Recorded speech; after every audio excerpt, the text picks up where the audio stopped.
Welcome back to another episode of The John, your daily sports stump, where we plunge into the sports world. We are a sports pipeline for breaking news, game recaps, and the hottest takes in the sports industry. So while I take care of business, let us force out the details and fill you in on what's happening. So take a seat, get comfortable, and make sure you have plenty of TP. It's time to explode the commode. And once again, guys, I'm not just joined by myself. I'm your host, John. I'm joined by White Sox prospect, ASU alum, Nick McLain. Nick, thanks for taking time out of your busy schedule. I know you're in the offseason, but to hop on and talk some sports with us. Yeah, no problem. Excited to be on here. Mm-hmm. So as I was telling you before we started recording, I like to give my mom. My mom gets 2 questions for each guest that I interview. So I'll play her questions in the microphone, and then we'll start with my questions. Wait. How do you manage life on the road, especially away from family? All right, that's a good one. So I started my career off at UCLA, which was my freshman year, and that was kind of my first time, obviously, being away from my family. It was only an hour away, but I did come home pretty often, and then I got hurt up there, and so I never really got to go on the road that year. I was out for the whole year. And then finally, I made the jump to go to a different state and go to ASU. And that's when I feel like I really flourished and became myself, and something that I think I needed. I was 19. I was a sophomore, and I'm the third child, so I got babied a little bit. I'll admit it. My mom's the best. She took care of me very well. Obviously my brothers too, but as the baby, I thought I got the best treatment from her. But yeah, I mean, and then when I was in North Carolina for a little bit, I was only out there for a month and a half before I unfortunately had a season-ending injury, which sucked. But I really, once you like somewhat get used to it, like going to ASU was really nice, just kind of like getting away from your family and kind of like realizing you're on your own, I would say. I love my family. They're number one to me, but being on your own kind of just felt like there's a responsibility of like being a man growing up. And so I mean, handling it was easy. I call my dad and mom almost close to every day. I call my brothers also close to every day, so it was easy. And I know they're doing it as well too, so it's not just me. But yeah. Totally. And here's our next question. And my next question is, what is your favorite comfort meal? Comfort meal. My favorite comfort meal is In-N-Out Burger. Yeah, so in Orange County, obviously that was like me and my brother's favorite meals growing up. My dad would take it. We'd probably have it like once a week. Our family probably eats it too much. We kill In-N-Out, but I always know I'm kind of home, like whether it's Arizona or California, when In-N-Out's in the state, obviously. And yeah, it's a good meal. That's something you're gonna have to get used to, especially if this MLB plan goes according to track. Chicago, there's not any In-N-Outs. I went to San Diego one time. I had In-N-Out, and this might hurt you a little bit. I think it's a little overrated. Everyone that says like they come in to try it says that, and I just think that you guys don't know your order. I've been a professional in my order for the past 20 years or whatever. Whenever I started eating it, so I can see that. But there's a place in Arizona actually called Bad Jimmy's. I never thought anything would compete with In-N-Out, and it's unbelievably good. But In-N-Out takes number one just because I've had it for longer. Totally, I get that. So we'll talk about, right? You brought up earlier with my mom's first question. Coincidentally, it's very somewhat similar to mine. You said how you're the youngest in the family, and you told MLB.com the third one is always the most talented. Where does that confidence come from, and how does your brother Matt and Sean keep you honest? For people who don't know, Nick and his 3 brothers, which is an accomplishment in itself, are all in MLB, either at the MLB level or in MLB farm system. So where does that confidence come from, and then how do your brothers sort of keep you humble? Yeah, I think that the confidence comes from getting beat up for years on years and, losing, and, you go and play against your own competition and your own age. And I mean, I don't want to sound like that, but you kind of dominate because, you're playing with your brother's friends and everyone older than you. And then you go and play like your buddies and you're like, oh, this is easy. But then that was just in like Pop Warner football or like, younger ages of baseball. And then yeah, like I got some wins in on my brothers that was also nice. We have a basketball hoop in our courtyard at our house. And I remember the first couple times I beat my brother Sean. And I was so excited. Or if I beat Matthew in like horse or something, I'd run in and say it, and then he'd run in after me and be like, "You guys are stupid if you believe he beat me," and then everyone would believe him, and I'd be so mad. But yeah, I mean, just being the younger brother, I think there's always a little bit more of a competitive edge. Just you just grew up losing to your brothers, and you don't want to lose to anybody else. So, I get that. but yeah, a lot of confidence in myself, and that's kind of how you have to be in the game of baseball with Totally. so much failure. Yeah, you actually stole the words right out of my mouth. I was about to say baseball is a game of failure, but my brother definitely we have a wiffle ball, like our yard's big enough to where we can play wiffle ball, and there have been some moments where you know he's beaten me and I haven't. It'll end up in a fist fight. Um, Yeah, that's that's usually usually how how they that's go. yeah, Uh, Sean, my other brother, we were racing down to the car. My mom was like, first one in, gets a cookie or whatever. We're younger. And we have tile on our floor. And we both slid. We had football pads on. We both slid across the floor, and he put my face in the ground. And I still have a chipped tooth from that day.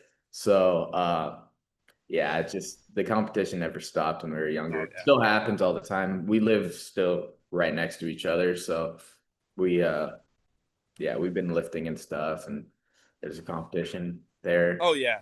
My still. brother is a senior in high school. He's trying to play baseball in college, and Hmm. he's trying to humble me. He's like, "Oh, I squat more than you." He's because our high school, I don't know how yours was, has like a leaderboard for your weight class, and he's on the leaderboard for his squat, and he's like, "You were never on the leaderboard." Blah blah blah. And I'm like, I don't care if you grow up to be taller than me or bigger than me. I'm your older Yeah, brother. I'm always gonna have a way to beat you up. yeah, Um, yeah, and that's something. I mean, you're older than me, so you can kind of attest to that. Even though you're maybe stronger and faster than your brothers, they're somehow going to manage to catch you and beat you yeah, up one time. yeah. That's like my dad. I was just home for a while doing therapy, physical therapy, and I would wrestle him, and there's always a way that he can somehow cheat and end up beating me up. I But get that. yeah. My next question: what did it feel like sharing? Because you were at spring training this year. What did it feel like sharing the Cactus League field with Matt this spring? And did you talk any trash before or after the at bats?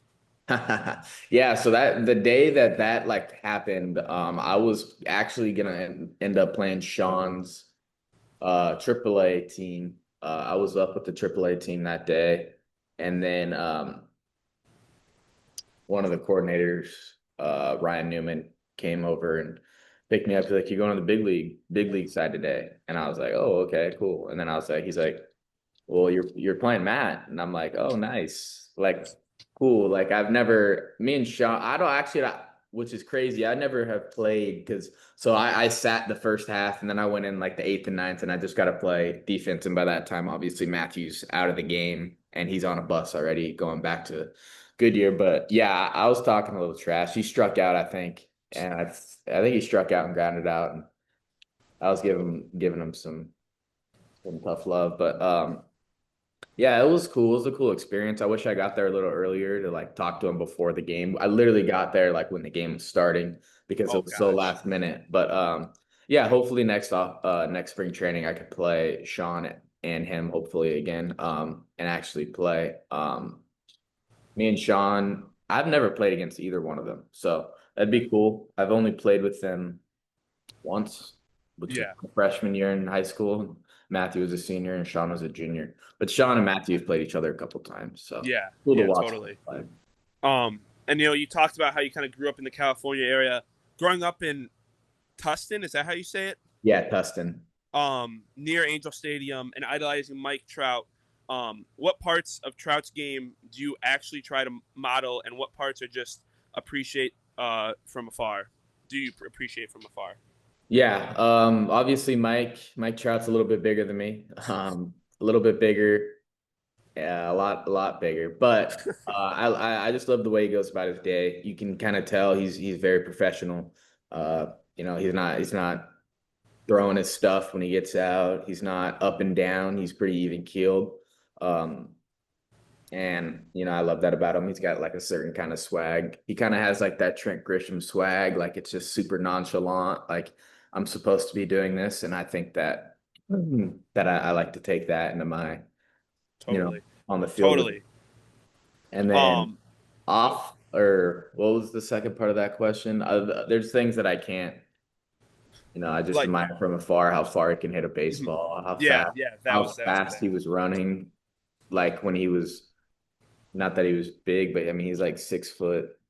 He's like He's 6'3", like two. got So yeah, he's he's got big. He's like, he's flying. So like, that's always cool. mhm. Totally, totally. And now kind of go to your college years. You obviously made a name for yourself at ASU, but you missed some time with, I may be butchering this, hamate issues. Is that how you say it? Yeah.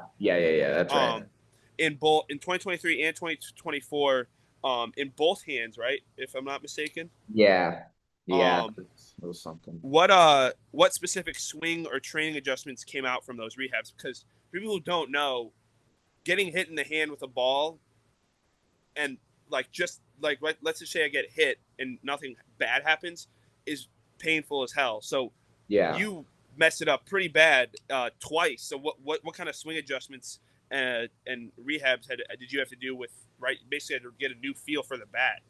Yeah, so in 23, when I got to ASU, I had a good fall. I won the center field position. And then I think that one was like a month before season. We came back, like we were playing games again. It was like just like a rusty feel in my hand. And I was like, dang, this kind of hurts. And it was actually this one. And I talked to a coach that I was really close with at the time, and he was like, "You got to go tell Bloomy." And I'm like, "I don't want to. Like, I need to play. I just missed my whole freshman year." And then he's like, you got to go tell him like something's wrong." Ended up breaking my hamate, which is it's like, I mean, you can't really see the scars anymore, but it's right here. Okay. Oh yeah, Um, that's and Yeah, it was like I think I recovered in like 50 something days, but I missed maybe a little more than half or right around half the year, which I was super bummed out about. And then I had to play right field, which, you know, I'm cool with it. It ended up showing people that I could play both center and right, but you know, I think I'm a center fielder. So it was tough, but when I come back from my junior year, um, and then I do the other hand. That one was that was really tough because you know it's your draft year. I had high expectation for myself. I think people had a high expectation for me. The team had high expectation, and you know you just don't. You get there's nothing you can do about a hamate bone. It's pretty much what it is. It's sitting there waiting to break. Some people break it, some people don't. It's a useless bone in your body, so they just go in and they take it out. And then once you're in a cast for 14 days, and then after that, um, it's kind of like go at your own pain tolerance. And Bloomy, and it was being my junior year, and you know, I wanted to go to a regional, and because I didn't get to do that the year before, we were so close. And I wanted to win, and I had so many like good buddies on the team. I'm like, dude, I like, and we were good. I'm like, we have a shot. So me and Bloomy's like, oh, I got back in 30 days, Mac. Like, see if you can beat that. And I got back in like 26 or 27 days. The other one was like 55. And yeah, I struggled for like a month or a month and a half. I couldn't feel my hand. I could like it hurt so bad, and I could my brain like in BP it was fine, but my brain when I got in the game wouldn't tell me because it was my top hand at this time. It wouldn't tell me to swing with two hands. So like I was swinging and like my hand was like over here still, like not making it through the zone, and it was just it was a total experience. But yeah, that really did suck. I obviously nothing you expect though, so you know, life isn't easy, but Mhm. I'm grateful for it. I got better from it. But just the adjustments wise, there's no really adjustments I could make. I wore some special gloves for a little bit. Campos actually gave me some special gloves because he had a handmade in high school.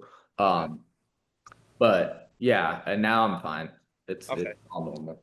Totally, totally, yeah. And kind of build on that. In February 2024, you were just getting cleared, so this is a second injury, and you, like you said, you were able to sort of get back in the season, and you struggled a little bit. How did you manage timing, strength, and to get so hot so quickly? Right. Obviously, you said you struggled a little bit, but you had a great year in the end of it. So how were you able to sort of get back? And when was that moment when you're like, all right, I'm starting to really Ye- feel my swing? Yeah, so I I when was that? I was struggling for a little bit. Then we went to like we had like a Washington State trip. I've had a little feel there where I'm like, all right, I'm gonna try this, and it worked for a few games, and then or like a week or so, maybe a week and a half. Then I started struggling again, and then I was like, you know what? Like I'm gonna buy into that feel I was feeling in Washington State. I didn't love it. That was the problem. I didn't love it. So I'm like, but it worked. And I'm like, because I always in the fall, I really like loved my swing, my feel, everything about what was happening in the fall. And I kept trying to replicate that. And once you get surgery, your body isn't supposed to be opened, right? Like your body's not made to be opened. So, especially when your hands are some of your most important things, when you're swinging a bat, you need to, you know, that feel that I had in the fall expired. So I had to find a completely different thing to make me feel good and get back to myself. And then once I kind of just I looked in the mirror one day and I'm like, I've always been a very confident person, and as you can tell from some of those quotes that you said, and I just looked in the mirror and I just said, you know what, I don't I don't care. Like, let's just go play. This is where the season starts right now. I don't care. I don't care about the draft. If I get drafted, I get drafted. Wherever I go, God's got a plan. I'm good. Let's do it. And then I kind of at this obviously I think it was UCSD. Bloomy sat me on a Sunday against USC, and then UCSD we played Tuesday, Wednesday, and I was actually talking to him about this last off season. I was like, dude, I was like, you got me going because you don't sit me. You're not supposed to sit me. I don't care how bad I was. Like, you don't sit me. Like I'm the guy. And yeah, we it ignited me, I guess you could say. And he calls it good coaching. So I'll say it was good coaching. But yeah, it was. And then Washington, I hit a walk-off grand slam against Washington. I got a second shot that game. I messed up the first time, and then I came back to me. And that was just, it's cool to see because it really was just all in God's hands. And he, uh, he did it for me. So it was cool. Totally, Yeah. totally. And you talked a little bit about your home runs. May in 2024, you had a week. I'm assuming you remember this week because 5 homers in 1 week, I feel like sticks out of you. You also won National Player of the Year uh, and an 11-game hit streak. What clicked mechanically and mentally? Obviously, 5 home runs alone is insane, but in a span of a week where it's you have a weekend and that's basically a home run a game. If my college baseball season is correct, right? You have 2 weekdays and then the weekend series, right? Yeah. Yeah. I had a homer, I think every day that week. And then I think I had like 8 and 9 games, I want to say, Jeez. or something stupid. But yeah, I mean, I think that obviously when you have a big event of hitting a walk-off grand slam, you know, you kind of get your legs back under you. You're like, here we go. Like, let's do this thing. And that's kind of what happened. I hate to say that it took a walk-off grand slam to kind of have like not all my confidence back, but you know, get a little flow going, I guess you could say, kind of being in that flow state of like where I was before, just like I don't care, like let's just go up and kill this ball. That's all I should be thinking about. And then I just kind of I had the only mechanical thing I really did was like kind of just bought into my back leg. I was a little too jumpy, trying to overcompensate for my hand because I knew it wasn't as fast and wasn't as strong. So I'm like trying to jump at the ball. but I just kind of bought into my back leg and was like, let's do this thing. Let's sit on it. Let's sit and turn.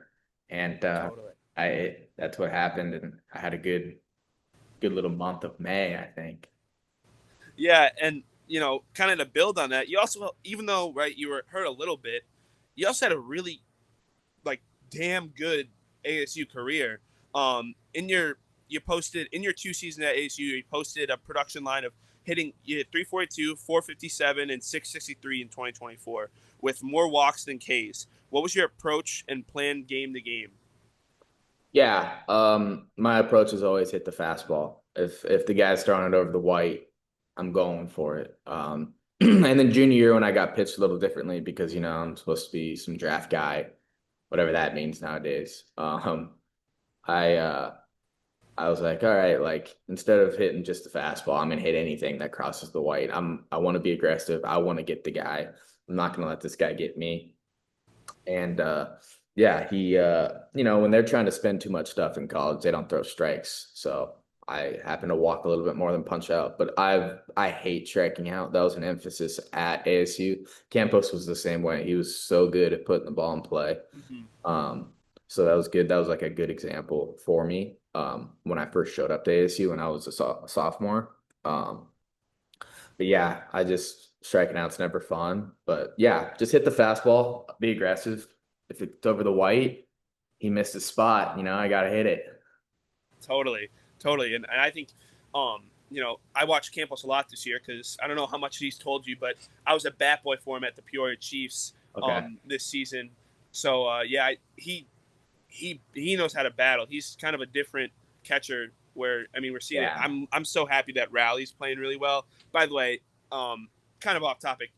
If he's not the MVP, like there's something wrong. A catcher's never hit 60 home runs. He needs to be the Yeah. MVP. That's a Yeah. completely other I think topic. it's hard to take it away from Judge, but I'm overseeing Judge win it, so I'm cool with it. Totally. But we'll kind of talk now. We talked a lot about your hitting at ASU. Now we'll kind of talk about your defense. ASU credited you with +4 defensive runs saved in right field. What's your outfield pre-pitch checklist, and how do you train jumps and routes? And for people who don't know what defensive runs saved means, it's basically every time a ball was hit to you, you were able to either stop a hit, stop a run, and throw some make some crazy throws that we see right on those on Instagram, TikTok, where you make an out. But what was your pre-pitch kind of plan to get ready to be an elite defender? Yeah. I mean, in the outfield, just be an athlete. You wanna. I don't do too much. Our outfield coach, both my sophomore and my junior year were awesome. Travis Buck and Anthony Gillich, and we worked hard out there. Our whole outfield group. I think my sophomore year was good, but my junior year was elite. It was me, Isaiah, and Vu or Harris Williams, another guy. But we were really good out there, and a lot of that goes to the work that Gilly threw at us, and Bloomy too. Bloomy would work with us, and he was a utility guy, so he knows what he's talking about. Obviously, 14 years in the show, but not yeah, just be an athlete. I kind of just think of it as it's a game, like that, especially in the outfield. Like if the balls hit your way, like go at it, go and catch it as best as you can. If runner on first, ground ball to me and right, just throw it hard to third. I don't want people. I think my first game actually, I had a put out at third. That was pretty cool. Um, but yeah, it's just a game out there, especially at the plate too. But in outfield, it's like you're a dog. It's what you are. Like just it's like fetch. Go get that thing. That's all you can do out there. If you think too much, you'll probably mess something up. Totally, totally. And I'm gonna take some notes because I am a washed baseball player, but I am a club level athlete. We have games this weekend, so I'm going to be taking some of these notes to heart. Yeah. But next, we'll kind of talk about, my White Sox. In case you guys don't know when you're watching, I'm a diehard White Sox fan. Take us through July 15th, 2024. Where were you when the White Sox took you 78th overall? And which Sox scout/exec first sold you on their vision, right? Because obviously in that season, the White Sox were known, sadly, the loss record, right? They're Yeah. known for, and they're in a rebuilding, and you're seeing a lot of great young pieces come up now. So what what sold you, right? Because you have to want to play, and what was that kind of pitch that you're like, I really believe in this team, in this front office. Yeah. So I was at home in Orange County, California. I had a bunch of people there, obviously family, girlfriend, everyone. And yeah, I was in my dad's office, and my agent at the time called me and was like, "You're getting picked." And I was like, "By who?" Like I didn't know. Like it was like the craziest thing ever. And it was like the Rockies, I think the Nationals, and then the White Sox. And I called him earlier and was like, "Oh, do you think I could like somehow like manage to stay in Arizona like for spring training? Both my brothers are here. I really don't want to go to Florida." But it ended up working out. Went to the White Sox. Kazanis is the area scout over here. He's a great dude. He checks in on me, especially with the injuries that I've had so far. Um, but then he's very, very into it. He's a great dude. I met him at like not Instructs. It was like Bridge League. It's where you go and play after the draft. But yeah, he's I think we're in a good spot with that guy. He's had a good couple drafts, obviously. Um, but yeah, I think that we're going in the right direction for sure. We got a good little thing going up there right now, and it's competitive and fun to watch. So yeah. Yeah, totally. I agree with that. And right, I'm a Sox fan. I'm a diehard Sox fan. Um, I think you hit it right on, like the nail right on the coffin. I think whatever Venable has said to them since that All Star break. I mean, Colson, Teal's been amazing. Cuero, like all of these guys. And I know, right, we're not really talking about the White Sox, like it's more interview, but yeah, this team looks like, I think I really believe this, and this might be right. I'm a Bears fan too, so we're known for tricking ourselves and saying we're gonna win this offseason, right? You add one more piece, but I really do think if you sign two or three like kind of veteran guys, this team can be a very competitive team next year, Yeah. especially with how exciting they've been. Um, what did the Sox development staff tell you they value the most in your profile, right? You're a switch hitter. We talked about how your arm, your approach, and what was the first 90 days plan that they had for you? Yeah, I think one of the most important things they liked about me was bat to ball. I think our third, so me, Saki, and Antonacci, college bats with good bat to ball, high walk, low strikeout. I think they value that the most. And for the first 90 days, sadly, I didn't get an at bat. I got wrist surgery again, which was like super, super annoying. They were great though. I got it done in the off season. So I was actually just playing center field for the Bridge League. And let me tell you, that wasn't fun, but I did it. I'm grateful for it. I got a lot better out there, but it was not fun not hitting.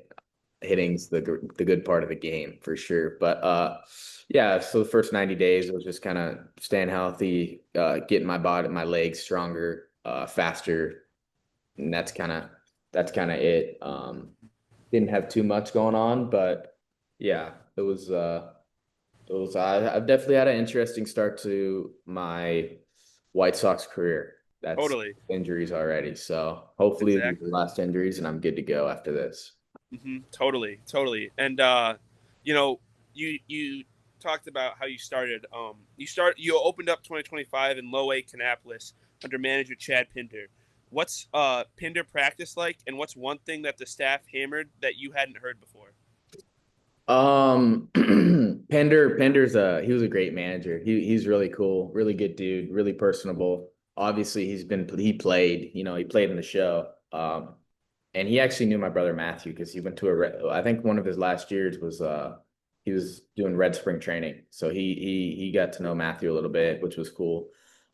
His practices are very don't want to say college, but it's the basics. But like, that's what you got to do. Like he was big on cuts and relays. He was an outfielder, like hitting your cut, stuff like that. And one thing they told me that I didn't know, shoot, I don't know. I don't know, but I will say that I got better at base running for sure. That was a thing in college. I just felt like I always thought too much about it. And then, we get to pro ball and it's like just run. Having that freedom of like, no one's gonna slap you on the wrist. And we have a guy named Doug Sisson that, he's pretty legit with the base running. Chad was another good guy with the base running.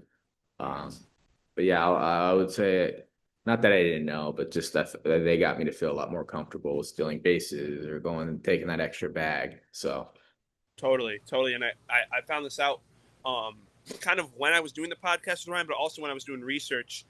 In the minor leagues, they're sending a lot more guys. A lot more guys are stealing to, one, build up that confidence, but to two, to get them comfortable with stealing, because it's like I'm just saying this from afar.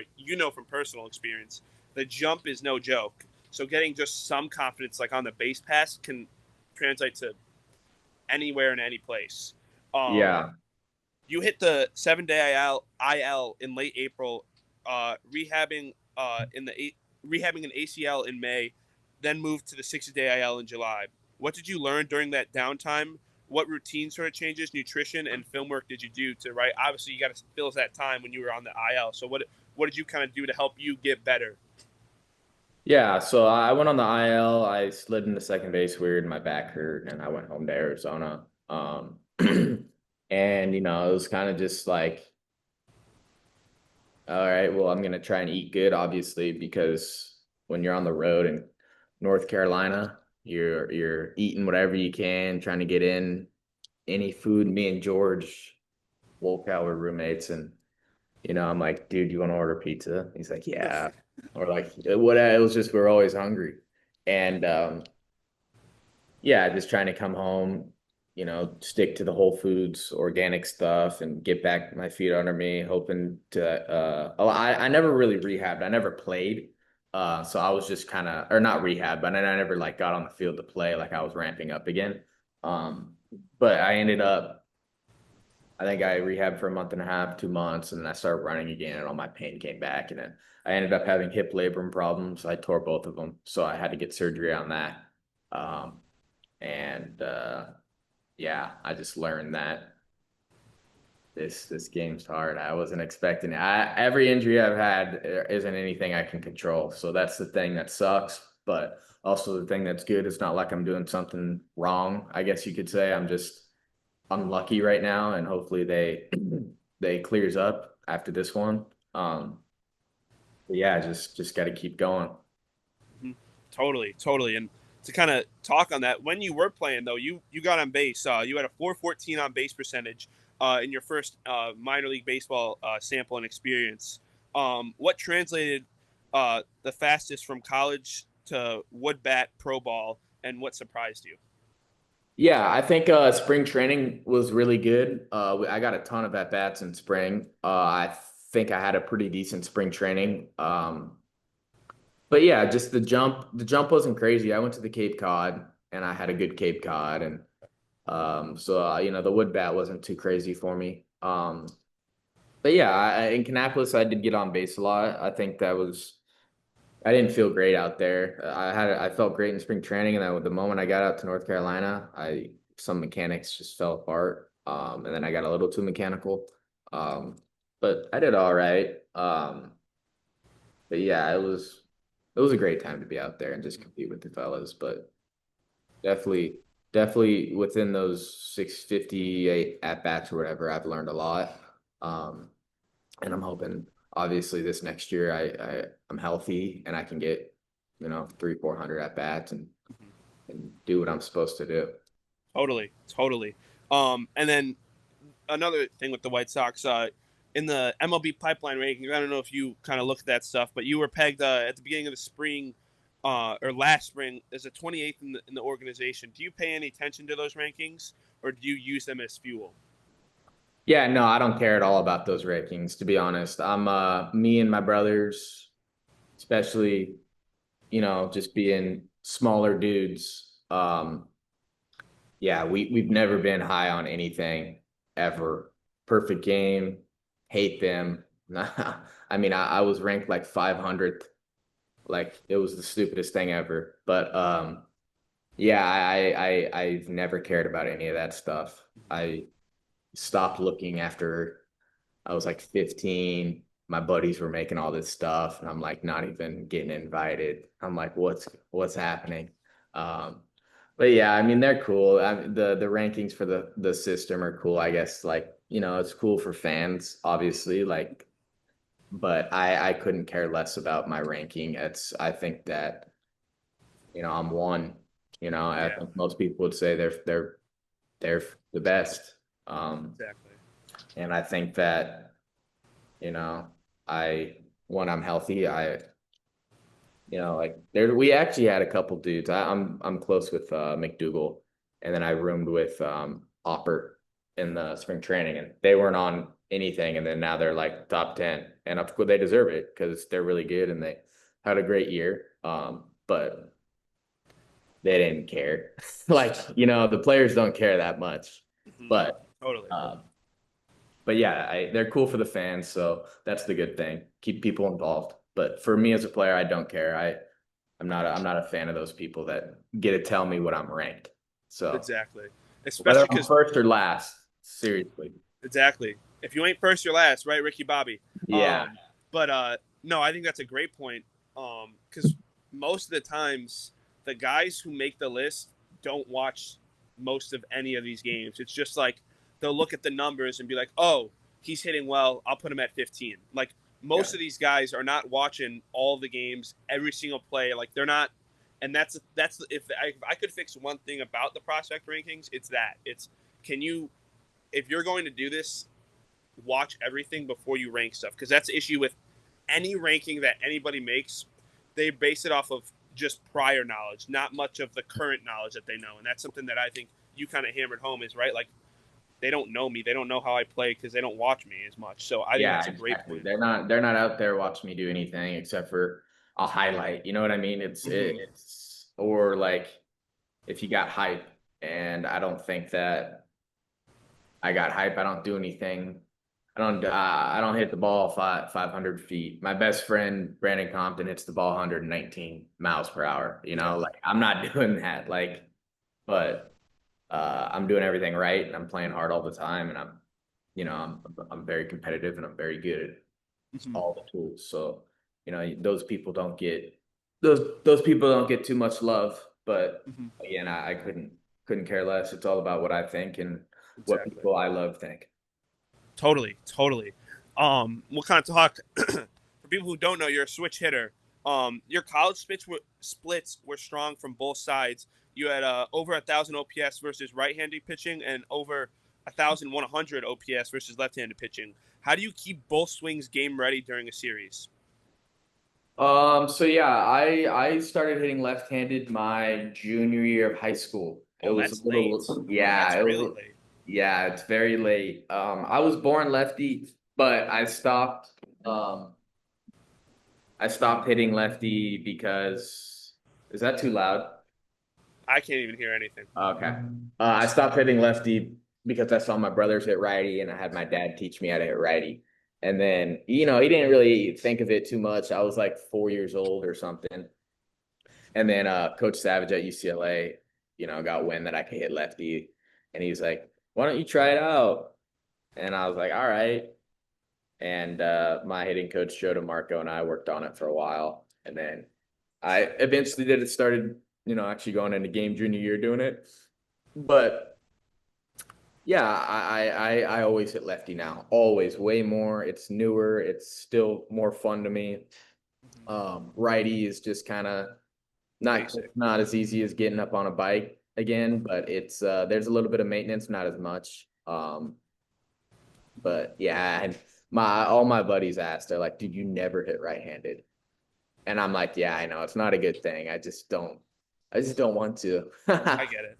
And But I yeah, think I think like just from the fan perspective, um, I think the lefty swing, no matter who it is, like oh yeah, it's way so cooler. much more beautiful and like just a beautiful left-handed swing, and it's just like when I do Road to the Show and MLB the Show, I You make a usually will do lefty. lefty or switch hitter so I can, because a lot of the times I'm facing a righty, so I'm gonna be hitting lefty, Exactly. because it's just the bat drops way cool, like it just Everything's cooler about it. exactly Well, exactly you guys have Chase Davis. He's got the sick lefty swing, you know. that is true.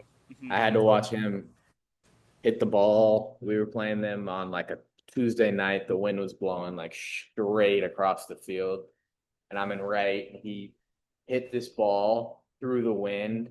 It was like a 30-mile-an-hour wind, and I'm like, whoa. Yeah, that's He's got some stupid juice. yeah, exactly. So what's your swing cue? You talked about you don't really swing right-handed, but right-handed versus left-handed. What's your sort of cue, and are the feels totally different, or do you chase one universal move? Yeah, when I try to keep them the same. Not righty, I get a little bit steep, so I'm a little steep sometimes. So I try and think uppercut, but like not really. It's a feel versus real, I guess you could say. But my bottom half on both sides are the same. I'm trying to stay dialed in my back leg. Not a lot of head movement. I'm trying to keep my head stacked over my backside for as long as I can. And then lefty, my swing's a little bit more lofty, so I Okay. kind of try to think a little bit more steep just to be, short to the ball. But for the most part, my mindset's the same on both sides of the box. Just looking for a pitch over the white and doing damage. Totally, totally. In college, you kept the ball off the ground and lifted pull side. Is that the intent or byproduct? And how are the Sox using bat tracking and biomechanic with you? Obviously, that's a huge thing now. So Yeah, how are the Sox kind of implementing that? Is that something you didn't really do a lot in college? yeah. I didn't get to. We hit in the lab like 2 or 3 times. I haven't gotten my data back yet, but I definitely when I start hitting again this off season, that's going to be something that I really want to work on. I think if you can backspin whole side of ball, you got a lot. Like, I mean, look at Pete Crow Armstrong. Look at what he does. Like his home runs are all whole side, most of them, Yeah. and he's just really good at pulling the ball Mm-hmm. in the air. And I think that's like very um what's the word, underrated. Like you need, like I think that's just like you don't have to, like Alex Bregman does. It's one of the best ever. Look Yeah. at him with Minute Maid. Like he just in the Crawford boxes, but he'd have 30 jacks every year. Green Yeah. Monster, boom. Yeah. uh yeah, especially for a guy like me. Like I'm not a huge guy, so Mm-hmm. if I could do that, that'd be huge. And then also have the ability to flick it off of Totally. or not. Yes. Totally. um but yeah, that's definitely something I want to do, and want to keep on working on. Yeah, I'm Totally. not Aaron Judge that can hit a ball, pull the pole and on accident. So Mhm. Totally. We talked a little bit about your arm. I know you said you don't really look into the ratings or the scouting and stuff like that. You're credited with the 55 grade arm and project in right. What's your throwing program like? Long toss days. What is something that or an outfield specific drill that you sort of credit to having that cannon of an arm? um yeah, I like to throw the football. The football's good, keeps you loose, gets you a little arm strength going. It's heavier than a baseball. But yeah, I like the long toss probably like 2 3 times a week. And then it's good to we were doing a drill where you put a hat like 10 feet in front of you, trying to get a good long hop. I involve that with my long toss, which is nice. That's helped. But yeah, I think I've always had a pretty decent arm. Both my brothers have good arms. Matthew Yeah. is at second, so you can't see it too often. But he's got a rocket, and Sean does too. So yeah, I think. But we all grew up playing football. My dad was a quarterback, so like we we've been throwing footballs, and dude, I've been winning. I won a couple long toss competitions when I was like 10 years old at elementary school. I thought I was the coolest person ever. Totally. But yeah, I would say I've always had a pretty decent arm, and then just kind of taking care of your shoulder, just doing fans and stuff. Yeah. Because when you're throwing every single day, it can get tired, and it can get tired quick. So Totally. And you kind of just talked about Mac or Matt. Sorry, I just interviewed a guy named Mac last night. What's your biggest lesson from watching Matt's rookie breakout season and from Sean's grind in the Dodger system that you're trying to apply to your day-to-day career and life? yeah, it's the game is unfathomably tough. It really is. I mean, look at what Matthew did in 23. He was killing the ball, obviously healthy. Then he had a shoulder surgery 2024. Then this year it's kind of been up and down. That shoulder surgery though is no joke, especially when you eat a whole year of no pitching. You're not saying the best pitching in the world. A lot of people don't realize that, and they're like, "Oh, this guy, what's this guy doing?" And you're like, "Bro, like, just missed the entire year. It's tough." Same with Sean. Sean and I have been hanging out every day, and we talk about it. He's like double A's where you really start to like see some stuff. Like you're like, whoa, this is, people are like a call away from the show at this point, and it's not easy. You just don't be the guy that's like this and this and then this and then that. It's like no one wants to deal with that guy. That guy's not fun to hang out with. It's if you're like this and you're always just chilling, making jokes, making memories with your buddies, and enjoying the time that you're there. And that's the biggest thing I can take away is just it's a game. Treat it like a game. You love it. You want to be good at it, but it's not your life. Totally. That's as far as I take it. Baseball stopped tomorrow. I got people that love me, and I got a good support group. So just enjoying it, and that's all you can do. Exactly. Yeah, and I think I cannot stand because I was all the history with the White Sox and how all their guys were really good but always got hurt, and then they would come back and really struggle, and then guys would dig into them. It's like, yes, these guys are world-class athletes, right? And they're really good at hitting a baseball. But when you come back and it's one of those where you can't see live pitching or you see live pitching and it's not like MLB, like people don't understand MLB is the best level of baseball in the entire world.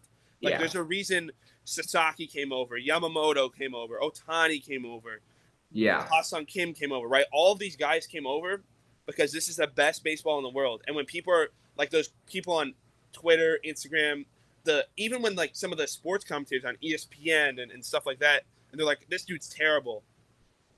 Get in the box and try and hit a slider. It's impossible.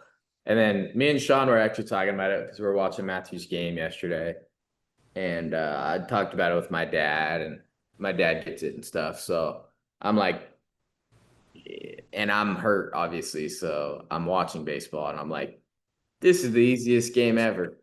Like the center field view is a joke. It makes it look like anyone could hit the ball. You're like, oh, why aren't you swinging at that? And then you're in the box and like it's like released balls there. And you're like, it's just like crazy how it's so easy. I could see it from fans' points of view. Like it's so easy to be like, why are you not swinging? Why are you not hitting that ball? Well, they didn't know the ball at the last second went like that.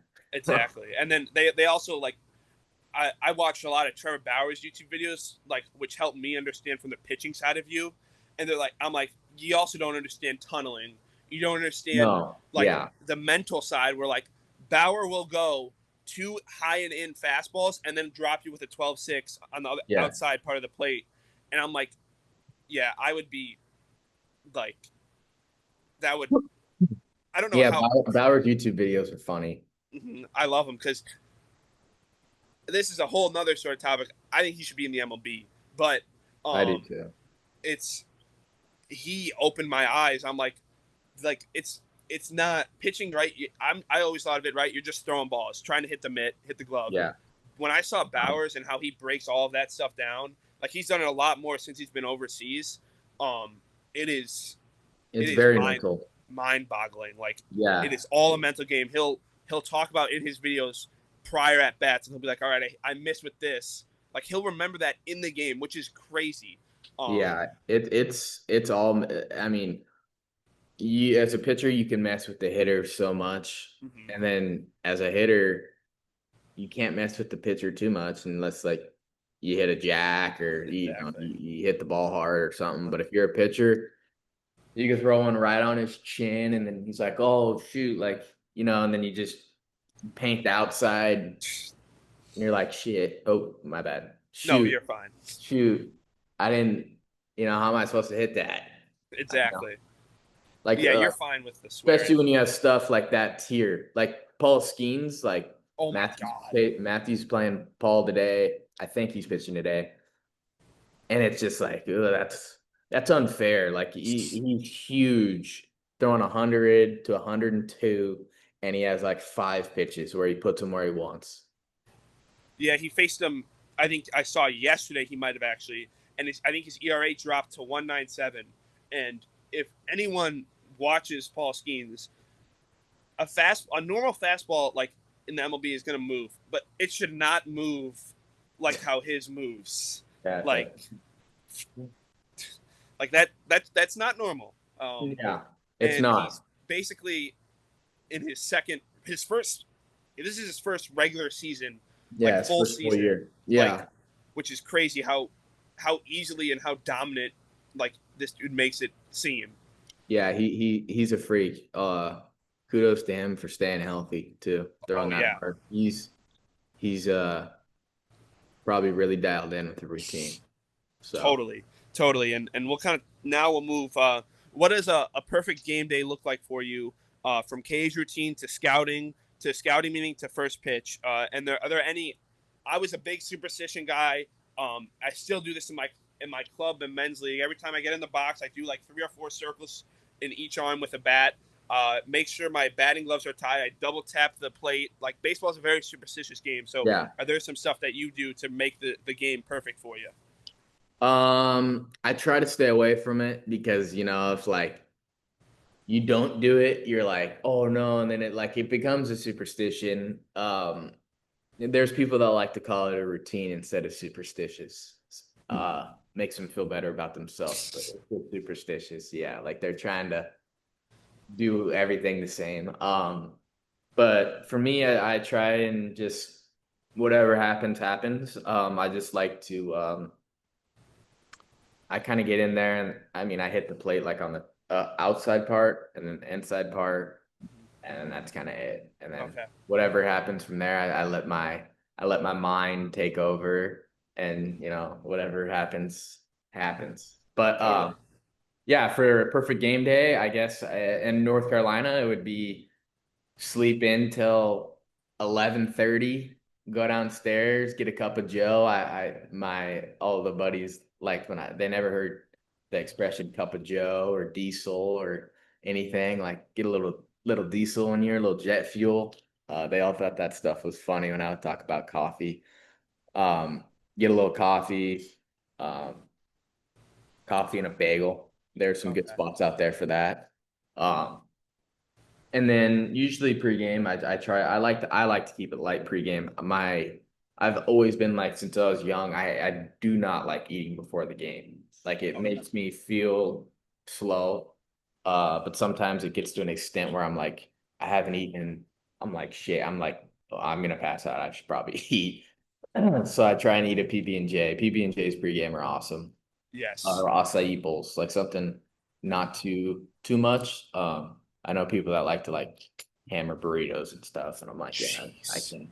I can't do that. But get in the cage. I like to do one-handed stuff, Okay. and then kind of keep it simple. I like to see spin in the cages, so curveball, slider, and then some darts. That'd probably be my perfect cage routine, and then yeah, go out and ball out and have fun. Don't worry about it too much.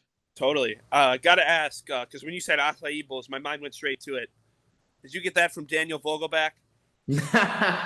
No, no, no. I've gotten comp to Daniel Vogelback before, and every time someone says that, I'm like, you guys are the worst.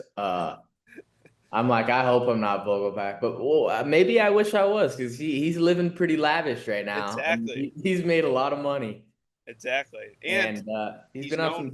he's been on some good teams, hasn't he? Yeah. I mean, the Pirates, no, but he's with the Right. Mariners.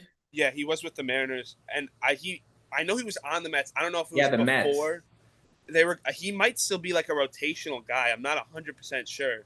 Yeah, I don't know where he's at, but people say that to me, and I'm like, oh yeah, that's the worst comp ever. And then I'm like, he's made over like 20, 30, 40 mil. I'll take Exactly. it.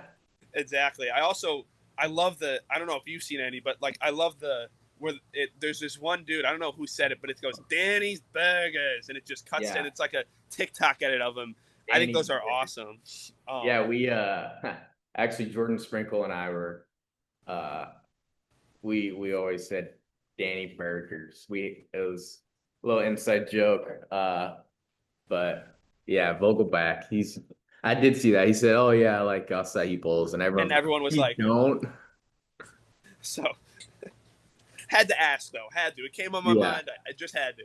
no, funny. Give us a tangible or an attainable goal that in 2026 that fans can track, or and how are you going to measure that, right? And this could be average, could be hits, could be walks, could be anything that you think that's something that you really want to strive for, and then how are you going to attain that and measure it? Yeah, I think that I don't love putting numbers on anything. My number one goal is to have a full season of health. That's all I could think about right now. That's all I want. Just to be on the field with my buddies trying to win baseball games. But if I were to throw one on it, I would say let's do home runs. I don't know. Totally. I want to have double digit home runs. That's about it. It's not, I mean, it's part of my game, but it's not. I think that I'll just slowly come into more and more power. Um, Especially when I can have a full off season of doing that. This off season, it's going to be rehab the whole time. Because I did get bilateral hip surgery, so that's going to be um interesting. Could make me stronger though. I don't know. I'm gonna be hammering a lot of glutes, a lot of thighs, obviously Exactly. back stuff, core stuff, which will be good for me. So maybe that'll make me stronger. But yeah, home runs. I wanna do double digit jacks. That'd be cool. Play really good. I think I'm a center fielder. I think I've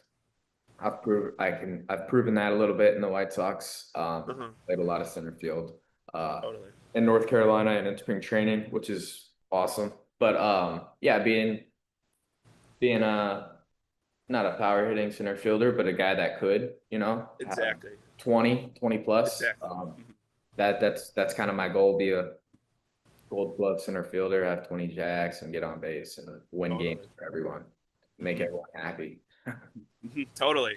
Totally. I get that. I think and it's crazy now that like 20 plus home runs is like normal. Like when I It's was so growing up, scary. like 25 home runs is like you're like all-star, like one of the better Yeah. players. And now it's like like Luis. I love watching Luis Arias. Mhm. But like guys like that, they're like, what? Like that makes Yeah, no you're sense. totally like a X factor outlier. When you're Exactly. doing stuff like that, it's like, dude, everyone cares about home runs, and if you Oh my strike out, god. it doesn't matter. And I'm the Exactly. opposite. Like if I hit the if I'm hitting a home run, it's just byproduct of me putting a good swing on the ball, and Exactly. that's it. I'm not trying. But then again, I'm 5'9". If I was 6'5", maybe I would try. Exactly. I get that. Yeah, and I mean, you talk about right. All they do is hit home runs. Look at Schwarber. He's made a career, He's literally. my favorite. I actually he's one of my favorite baseball players ever. His swing is beautiful. His swing I is. love how much he walks too. That's underrated. He Yeah. walks all Oh, the time. And yeah, he's awesome. I love that. That's totally.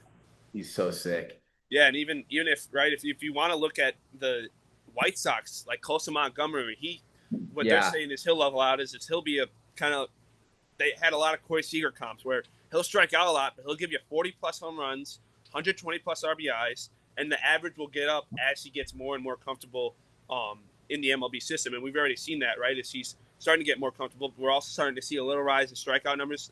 He's also like 20 years old, 21 years old, I think. So yeah, I think he's 22. He's my age. We were in the same high school draft. okay, He's a good dude. I've got to know him a little bit. He played with my brothers in the fall league. So okay, I when I first saw him at the complex, he was like, he said something stupid, like your brother said this, and I'm like, of course they did. But yeah, I'm happy that he's having a good year, especially after the start he had. oh yeah, But it was gonna click eventually. He's too talented. oh god, yeah. And also, I've been at some Sox games, right? And you see on like he's listed tall, right? I'm like, okay, Yeah, he's tall. I went to a Sox game and he was giving kids autographs and right, he was doing like his pregame stretching, and he's a big dude. yeah, Like, he's small. Well, he played basketball, I guess. oh yeah, and he He's good at he he basketball. was. I watched because right, I have the Sox network. I watch all the games. They showed some. He can hoop. So Yeah, that yeah, that's what I've heard. but so I got two more questions. Um, family skills drafts. If the three McLains had to build a three-sport relay, who's playing what, and why are you the closer? A relay for like running. Yeah, Who's playing what? To like who's first, second, and third on yeah. the. Who's starting it off? Who's closing it? Who's the fastest? Who's kind of the? I mean, the first guy isn't really the slowest. The middle guy is usually. So like, who would you say is kind of in the middle that is like not the fastest and kind of hold it? Um, Honestly, I might be the slowest. Both of them are pretty fast. They are. But not by much. No, I'm the strongest. So like, That's you good. kind of have to like balance it out. But I would say I would say Matthew had started. I would probably be in the middle. And then Sean would close it. Sean's really fast. Sean's always been really fast, and I think that's been underrated. Matthew's also very fast, and I don't think people see that as much off either. But I think I'm fast too, and actually that's something that this offseason I'm working on. I'm usually like 190 pounds. I want to get down to 180. Okay. Not because anyone told me to, just because I want to. I want to be. I've always been fast, but I want to be like Fast. fast. Yeah, like that's something, and then like and really prove like, yeah, I want to play center. I don't want to go to a corner, and I don't think I would lose any pop from it. So I'm like, why not? And 190, I've just been hurt. I've been 190 since I was a sophomore in college, and I'm like, yeah, maybe that's not my weight. I need to Maybe, drop a yeah. little bit. So we'll see. But yeah, I think that'd be the lineup. Sean's got a really, really. We all have good mentalities, but Sean's a little crazy. I get that. Yeah, I Sean, gotta ask. So does that? I mean, obviously, you're the youngest one, so usually you're not doing much of the beating up. But does that kind of not help that you're the slowest, so they can catch you if you are ever running away? Is that kind of No, it's not that big of a difference. I okay? can still That's run good. away, but they yeah, I can.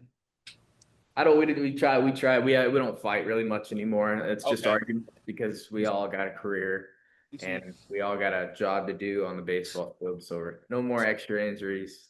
Yeah. No, I get that. My brother and I are, we're still young, we're still learning, so there's like when we see each other, right? Because now that I'm at college, it's so on and off that Yeah. when we see each other, it's like first thing we do, like we'll hug, and then before you know it, I'll get him in a chokehold, and then we'll just start rest. Like I remember, so Bradley, you can take a bus down. So I was at O'Hare Airport. There's like a bus station, and my brother and mom and dad are all dropping me off. I think this was winter break or something. I say bye. We're in the parking lot, like this, in front of everyone. My brother and I start like hugging each other, right? And then we start like, you know how brothers like kind of like Yeah. you'll touch each other, and then before you know it, you'll just start. And we just started Yeah. like messing Yeah. around. My mom like starts hitting us, like knock it off. So that's something. And even my dad's the oldest of six, all Hmm. boys. So roughhousing is something that he's used to and stuff. Yeah, that's like our family. My mom, we even get my mom, we'll throw our hands up and she'll punch them. Uh, Totally. but yeah, it never stops. I'll tell you No. that. when we No. go home for Christmas, I'm sure there will be a lot of fights. Totally. And this is my last one. What's one White Sox big leaguer you love to pick for a 30-minute cage session, and the one question you'd start with? And this could be any White Sox player of all time, like anyone that you think this would be awesome to talk to them for 30 minutes and hit in the cage with them. Bo Jackson. Yes. I mean, he's like the greatest athlete ever, so I that's agree. cool. He was at spring training this past spring. I didn't get to talk to him, but just what a freak of an athlete. I mean, just crazy. I mean, football, baseball, and just to be dominant the way he was in both is just like I don't know if that's ever gonna happen again. So Yeah, he was unworldly good, and yeah, even like I'm a big Dion fan, but Dion didn't play in the MLB as much as Bo did, and Bo was an all-star. Yeah, Bo is. I like Dion too, but Bo is just untouchable. I think I actually have. Yeah, I have a Bo. I don't know if you can tell. Yeah, but I could see I got that. Bo Jackson Yeah, bobblehead cool. in my background. So that's yeah, cool. it definitely strikes a bone with me. But oh my God, Nick. Sorry, Nick. It's all right. Thank you for taking time out of your off season and stuff to do this. I really enjoyed it. I hope you enjoyed it as much as I did. Thank you guys for watching this episode of the John, Your Daily Sports Stump, where I give you guys a little bit of an insight to a professional Major League Baseball player and what he does kind of his off season and is mentally prepare. Tune in next time, and we'll see you guys on the next one. I have like one or two things that I just gotta on the end after this. Don't nobody go in the bathroom for about 35, 45 minutes. Somebody open the window.